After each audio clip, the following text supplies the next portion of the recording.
Hey, what is up, everybody? This is your boy AJTRIP, and welcome to That to Shoot. Hopefully, soon back to being my weekly episodic show where I talk about what's going on in the world of professional wrestling. This week, it's This Week in Vince McMahon. And that's saying something with all of the stuff that went down this week with Mandy Rose being released and a whole bunch of rumors are now starting to come out about WrestleMania and everything like that. So, there's a lot of stuff that we could have talked about, but a Wall Street Journal topic, a Vice documentary, and rumors of Vince McMahon coming back all have just resonated with the wrestling universe. So I think there was no doubt about it that this week's That's a Shoot was going to talk about Vince McMahon. So I'm ready. Are you? Let's kick it off. I think we'll start off with the less serious stuff first. Vince McMahon intends to return to WWE. Report came out earlier this week with all the other stuff. So let's start with this for us. This is on Bleacher Report, written by Mike Chiari. Former WWE chairman and CEO and head of creative Vince McMahon has reportedly told people close to him that he plans to return to WWE at some point.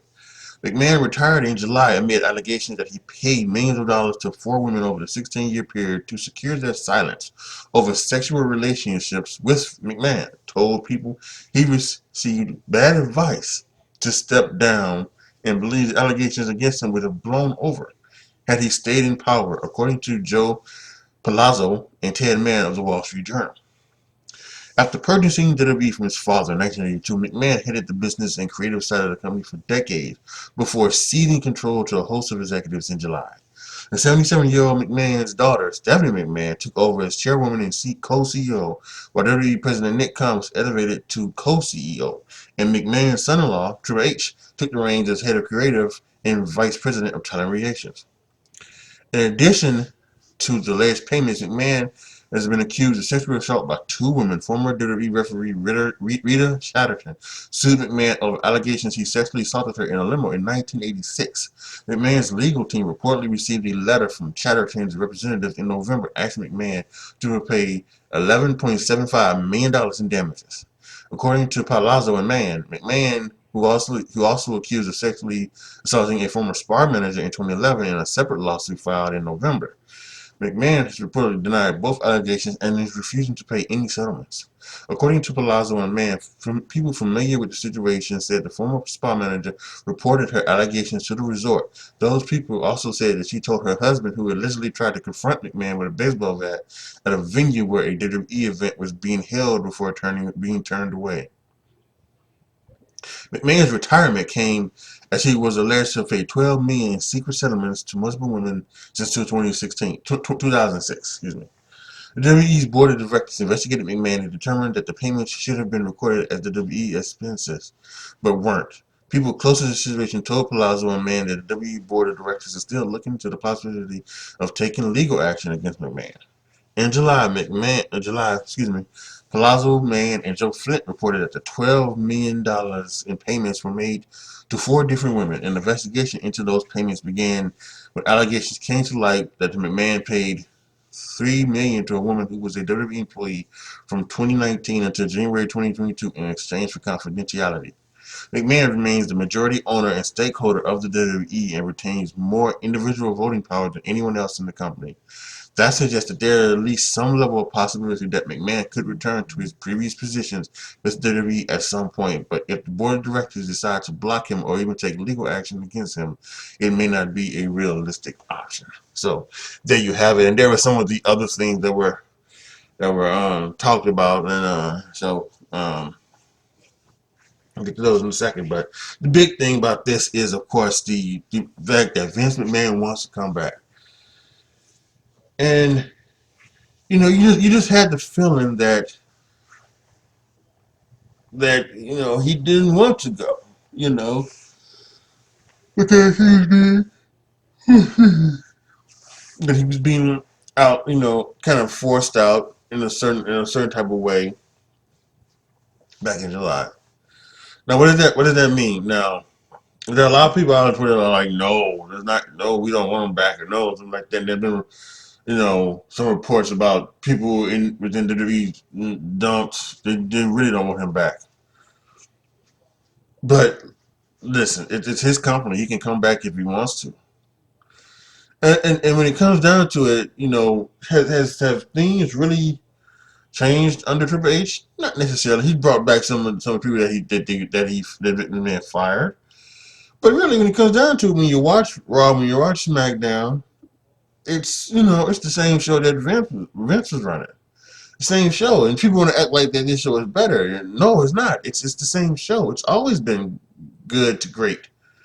It's the same show, and the fact that you think it's better just because Vince McMahon is gone, that shows like what kind of ridiculousness you are. It's just it's not the same. And I personally I would love to see him come back. I would love to see him come back. Love to see him continue on because there's a thing that allegations are one thing, and they're totally different than charges and um admission of guilt and all like that. Vince has never admitted guilt to anything, at least when it comes to the sexual assault type, allegations. I think the WWE have admitted. I think they said admitted that Vince did pay women to keep quiet for his sexual conquests, but those were all consensual.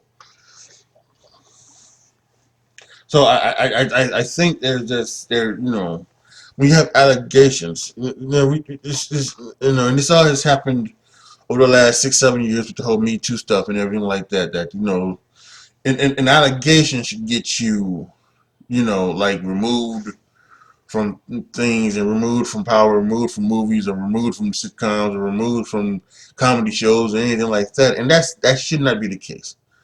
The allegations are allegations. They're not, if they can't be followed up on because they were years ago, where you can't like investigate and find out, if they aren't real or not. It's I think there need to be some type of like common sense here. You know what I'm saying? And that's not to say that the women are lying about these things or anything like that. No, I'm not saying that. I'm saying that we don't know. Nobody knows what went down except for Vince and these women. And it's a he said, she said. So why should we be trying to get involved like to have a man removed from a job he's had for 40 years just because of an allegation that we don't know is true or not, that he denies? Why should we be doing that? So I would like to see Vince come back, especially now that Triple H has brought back some of the other things. I think the ideal situation would probably to have Vince come back, become the CEO, but keep Triple H in charge of the talent. He in charge of the talent. Keep in charge of the creative. That might be the best thing. And then Vince and Triple H could work together on certain things. I think that might be the best thing. And there are some people out there that already they feel that that's exactly what's happening right now. That he's Triple H is going to Vince, right now and talking to him and and what you want to do and things like that. So, but I don't know. There's no reason to believe that either. So, but I think this Vince coming back thing is really funny. Have the IWC in fear of what could happen. But I would love to see Vince come back. I think that would be a very good thing. And it may help with the with other things that are happening too with WWE. So all aboard the Vince train. Choo choo. Okay, so let's get to a little bit more of the serious stuff. Vince McMahon faces fresh demands from women alleging sexual abuse. This is from the Wall Street Journal. Uh, the guys we talked about earlier, Joe Palazzo and Ted Mann. This uh, let's see. Okay. Let me just Wall Street Journal. I thought I looked earlier, but no, there were those paywalls. I hate those paywalls. It's ridiculous. Um. Okay, so this reads from the New York Post. There is um probably some carryover from the other article I just read. So you may hear some of the same things, but we're gonna read this from the New York Post by Ariel Zilber. Vince McMahon, alleged rape victim, wants ex-WWE boss to pay $11.75 million. A woman who alleged she was sexually assaulted by Vince McMahon in the back of a limousine nearly 40 years ago wants the former World Wrestling Entertainment CEO to pay nearly $12 million, according to a report. Rita Chatterton, 65, the first female referee in WWE history, initially broke her silence about the alleged rape in 1992. McMahon has long denied her allegation. Chatterton's attorney, John Clune, wrote a demand letter to McMahon's lawyer on November 3rd, according to the Wall Street Journal. A legal expert who spoke to the Post said the demand letters from attorneys who seek significant amounts of compensation offer a precursor to a lawsuit. In the letter, Clune demanded $11.75 million in damages from McMahon. He wrote that the effects of the McMahon's allegations he wrote that the effects of McMahon's alleged actions were hard to overstate. Chatterton has suffered years ongoing depression, substance abuse, disordered eating, lost income, and overall decreased quality of life, according to the letter. Chatterton alleged that McMahon demanded sexual favors from her as a precondition to her receiving a $500,000 a year contract from WWE. He promised me $500,000 a year, she claimed to New York Magazine earlier this year. The former pro wrestler Leonard Inatari told the magazine that Chatterton confided in him after the alleged rape in 1986. I remember like it was yesterday, Inatari said, told the outlet. She was a wreck. She was shaking. She was crying. Itanari, whose stage name was Mario Mancini, said soon after the alleged incident he found Chatterton standing by herself close to the wrestling ring, and when she saw him she burst into tears and told him she was in McMahon's limo when he took his penis out. He forced my head down there, and I made it known I wasn't interested in doing that. Itanari recalled Chatterton telling him, according to New York Magazine. Then McMahon pulled me on top of him, she claimed to Istanari. Soon afterwards, he was inside her, according to Istanari. Clune declined comment when reached for by the Post. Meanwhile, the lawyer for another woman, a former spa manager, alleged she was sexually assaulted by McMahon at a Southern California resort in 2011 and has been in regular contact with McMahon's longtime attorney, Jerry McDivitt, since July, according to the Journal. The incident has never been previously reported, said the Journal. The Post reached out to McMahon for comment. He declined to comment when reached by the Journal. The Post also reached out for comment from McDivitt, who didn't respond to the request from the Journal. Both New York and California recently passed a law allowing sexual abuse victims a one-year window to file legal claims beyond the statute of limitations beginning in January. The contents of the demand letter from the spa's manager attorney has not been revealed. Yes, demand letters like the one received by McMahon typically precede lawsuits, especially where the amount demanded is so significant, Robert Freund, an attorney based in Los Angeles, told the Post. Because McMahon has reportedly said he would not entertain a settlement, the likelihood of a lawsuit to follow is high. According to the Journal, McMahon has told friends he refuses to pay settlements to Chatterton and the former spa manager. In July, McMahon announced that he was retiring as CEO and chairman of WWE after the company reached an investigation into alleged hush money payments he made to several women. McMahon has reportedly regretted this decision to step down, a move that he says was the result of bad advice from his inner circle. The mogul is now said to believe that had he stayed on as CEO, the investigations would have run their course and he would have weathered the storm.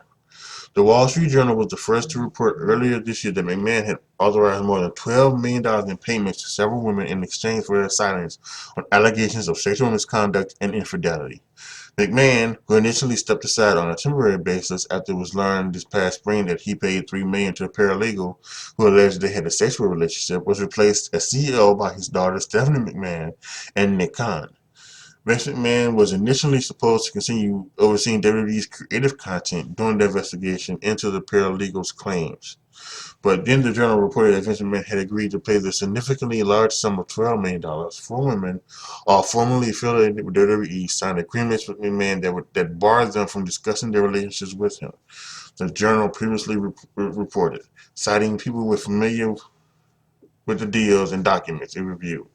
Vince has said he is cooperating with the company's investigation.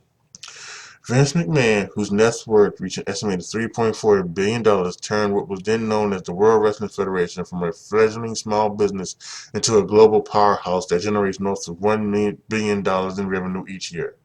The WWE has television contracts with Fox, NBC Universal, as well as a long-standing partnership with A&E. And that is it. So yeah. I mean, listen, what else can you say, right? Um, yeah, and like I just talked about earlier when we talked about doing the whole thing about the him coming back. These are allegations, and allegations is one thing than actually being charged something, being arrested, being found guilty of things, right? So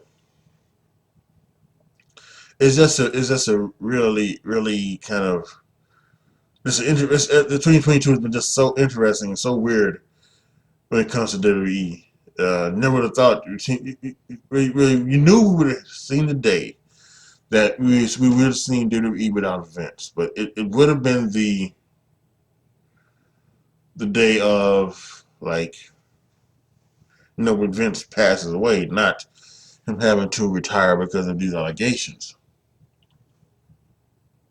So I think it tells you all what it has to tell in that thing, right? He doesn't want to pay settlements. He doesn't want to give them money, and it seems like he's going to go to the courts and he's going to fight it every other way, which is what you would do. You would think you would do if you were innocent. Now I know there are other things that says that sometimes you do settlements so that you don't have to talk about it, anything like that, and then you just want the stuff to go away so that you can move on. You can just move on, right? And that just makes the most sense. But it seems like we're to uh, have maybe some more things to talk about come 2023 with this. So that's interesting. And while we're here talking about this, Feisty, the documentary, The 9 Lives of Vince McMahon. That came out Tuesday. I watched it after NXT. And what this was just basically talking about some of the things, both out of the ring and in the ring when it comes to Vince McMahon. They touched on the Rita Chatterton thing. They touched on the steroid trial. They touched on the Bret Hart stuff. They touched on the Owen Hart stuff. They touched on the stuff that I think they they touched on a little bit about the Jimmy Snuka stuff. They touched on the Dr. Dave Schultz and what he did to John Stossel. They talked about that. Um, and he talked a little bit about what would happen, what came out this year too. And some of the stuff they came out with this year too. So they talked a lot about all of this stuff about Vince McMahon. And it was a lot of stuff that you had seen from Dark Side of the Ring. Something like this Vice and Dark Side of the Ring. It was the same thing, but it was also some new talking head stuff from like Brian Alvarez and Vince Russo and Dave Meltzer. They asked Vince to comment. He did not do anything with this or anything like that. So um, I think they had some stuff from the Hart, from some couple of the people from the Hart, Keith Hart. No, not Keith, but it was Ross Hart and Bruce Hart. Um, things like that. So they had a lot of stuff to talk about this, and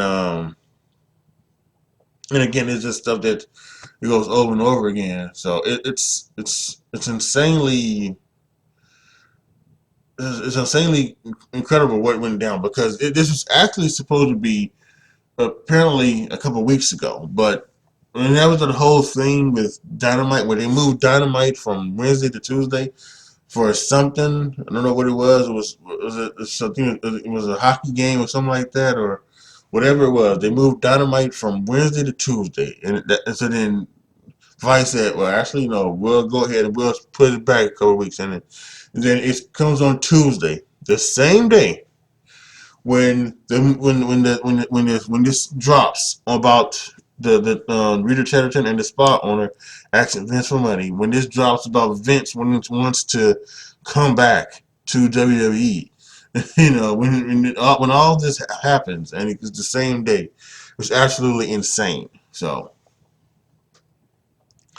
um, yeah, it's just totally weird, totally wild, and let's bundle this all up into one big final thing. Okay, so my final thought on this is this situation is probably not going to end anytime soon. We've got a couple women who want Vince to pay. He doesn't want to. They've sent letters. So probably have a lawsuit coming very, very soon from the spa owner and Rita Chatterton.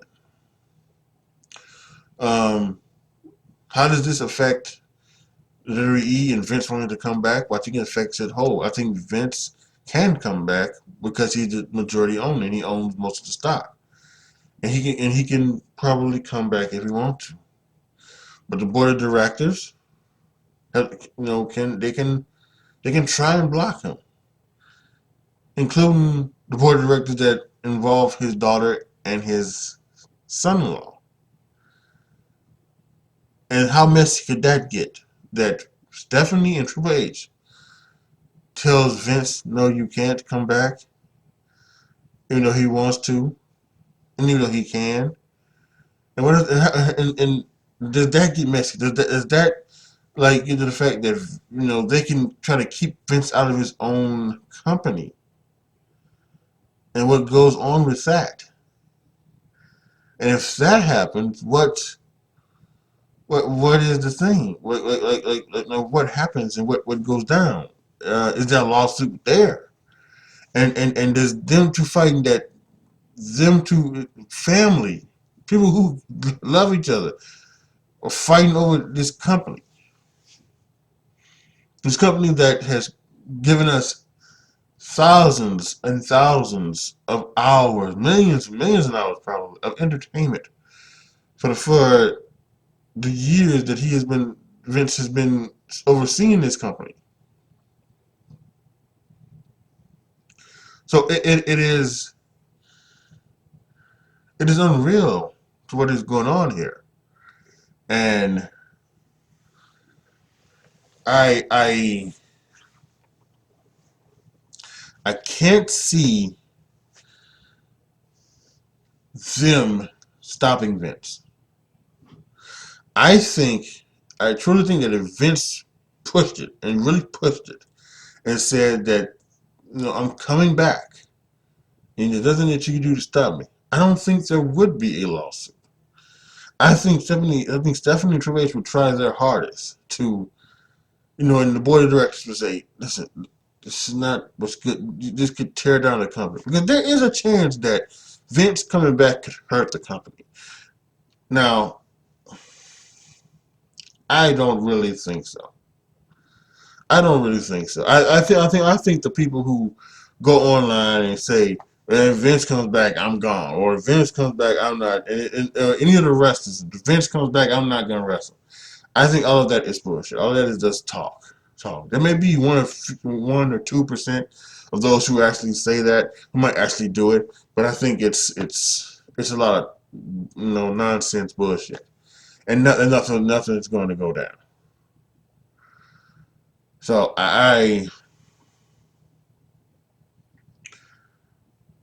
but I do think it could hurt this company because of the stock.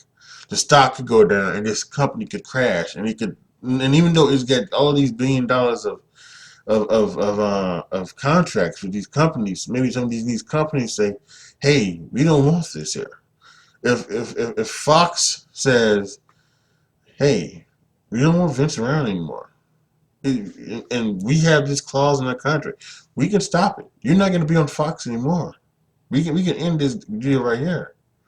Or USA, for the longest time they've been with USA and NBC Universal and Comcast, all those together, such a long time. If Vince comes back, we're not going to be in. And then what are you doing? You're like AEW. You're putting shows up on YouTube, on your YouTube channel. You don't want to be them. It's it's unreal, man. It's totally unreal. So I don't know.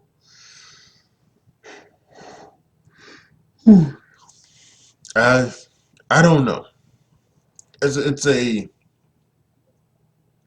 very interesting thing. 'Cause as much as I would love to see Vince come back, as much as I would love to have Vince back, again, what I want more is I want a healthy run WWE on my television every Monday, every Tuesday with NXT, every Friday, and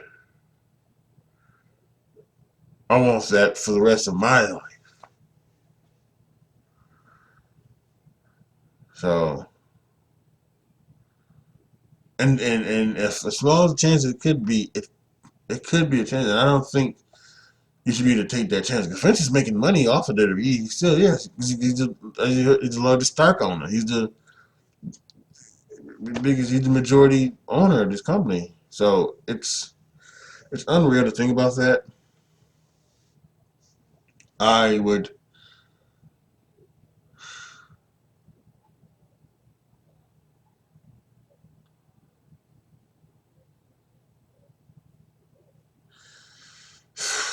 man, this is unreal. This has been an unreal 2022. And speaking of that, we're gonna talk about what went down in the ring. The next that shoot is the WWE Awards, the annual show where I give awards out to things like Match of the Year, Superstar of the Year, things like that. A lot of things gonna go down. Moment of the year, all of those things. So, um, so yeah, make sure that you guys are here for that. That is coming up uh, in the next couple of weeks. Probably sometime um, on Christmas week. You'll see it. That's a shoot. It's gonna be great. Make sure you click the notification bell so that when it goes live, you'll be able to catch it and talk. We can talk about it in the comments about all of the things that I choose for this year in WWE. And like I mentioned, I hope to in the new year get back to doing this each and every week, be it on a Friday or even be it on a Saturday. But at least each and every week I get the opportunity to do this and talk about something, right? Talk about something, even if it's just maybe not just like a whole thing where we get three topics in the main topic or a couple of topics in the main topic, or we just do one main topic in this episode with this man, and it's over 30 minutes, some odd minutes long. Maybe even if it's just like a 5 minute video talking about something that went down that week in WWE. So I want to try to do that. Just to give you guys something, keep you guys on keep me on your guys' mind. So yeah, make sure you are here. So again, like the video, share the video, click the notification bell, subscribe to the channel. And as always, thank you guys so much for watching. Make sure you post your comments down below. Tell me what you guys think about Vince McMahon and everything that happened. And then if you want to talk about some of the other things that went down, the reports about Sasha Banks finally being gone, releasing of Mandy Rose, or anything else, you can do that as well. But definitely about this week in Vince McMahon. Thank you guys so much for watching. This is your boy, AJTRIP, signing off. As always, be good to each other, y'all. Be careful out there. And I am out.